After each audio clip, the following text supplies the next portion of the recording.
औज़ुबिल्लाहि मिनश्शैतानिर्रजीम बिस्मिल्लाहिर्रहमानिर्रहीम। प्यारे बच्चों, उम्मीद है कि आप खैरियत से होंगे।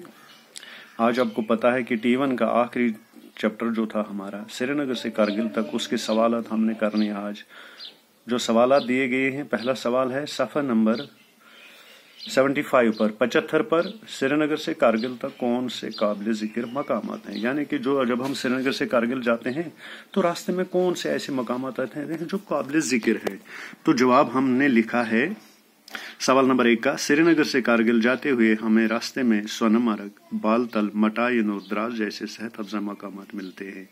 जब हम श्रीनगर से कारगिल जाते हैं, ये श्रीनगर पर कारगिल गसन तो वाइट को सोनमर्ग, बालतल, मटाइन तो द्रास सेहत अफजा मकामात द्रीड गसन। दूसरा सवाल जो है किताब पर, वो सोनमर्ग के बारे में चंद जुमले लिखिए।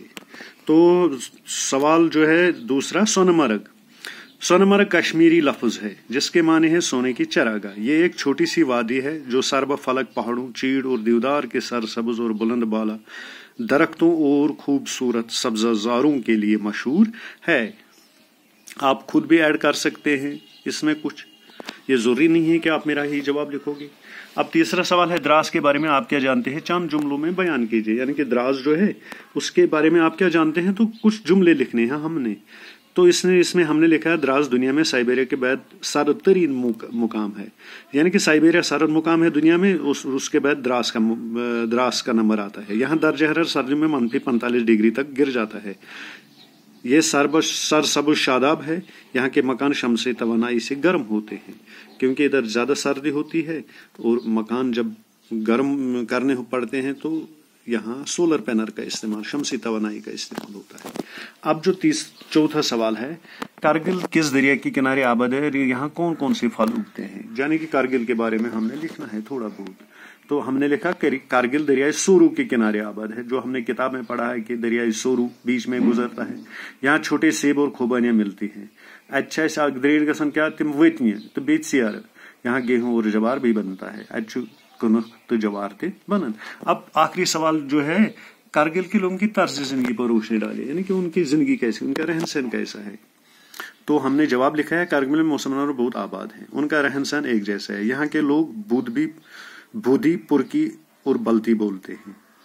यहाँ बुद्ध विहार, खानकाहे, गुम्बे, मसाजिद और इमामबाड़े पहलू पहलू नजर आते हैं। यानी कि एक ही जगह सब नजर आते हैं। यहाँ का मखसूस लिबास चोगा है, जिसे गोंचा कहते हैं, जो कि मर्द और औरतें दोनों पहनते हैं और इस चोगे के ऊपर कमरबंद का इस्तेमाल करते हैं। तो इस चोगे के ऊपर वो कमरबंद का इस्तेमाल करते हैं। तो अब इसके कुछ दर्जे झैल वाहिद की जमा और जमा के वाहिद लिखे हैं। उधर इसने कुछ वाहिद हैं उनके जमा लिखने हैं और कुछ जमा हैं उनके वाहिद लिखने हैं। तो हमने क्या करना है बेटा, हमने सीधे 2 कॉलम देने हैं। एक साइड में वाहिद लिखना है और दूसरे में जमा लिखना है। जरिया जराया, शहरा शहराए, खता खते, किरण किरने, फसल फसलें, दफ्तर दफातर, वजह वजूहात, तकलीफ तकालीफ, मस्जिद मसाजिद। ये आए इनके जमा। ये आपने याद करने हैं, जुबानी याद करने हैं बेटा। यही कल आपका एग्जाम में पहुंचेगा। उम्मीद है कि आप सभी ये जो T1 हमने कंप्लीट किया है इधर तक आप सभी जुबानी याद करोगे और असाइनमेंट भी मैं आपको सेंड करूंगा। आप उनको अच्छी तरह हल करके मुझे वापस भेजोगे व्हाट्सएप ग्रुप पर। उम्मीद है कि आप अच्छी तरह होंगे, सेहतयाब होंगे, क्योंकि जब सेहत है तो सब कुछ है। पहले अपने सेहत की तरफ ध्यान दीजिए। घर में सभी जो 18 साल के ऊपर जो भी आते हैं उनको वैक्सीनेशन कराइए, मेहरबानी करके उनको कहिए खुद भी बचिए और दूसरों को भी बचाइए। बाकी वस्सलाम, खुदा हाफिज।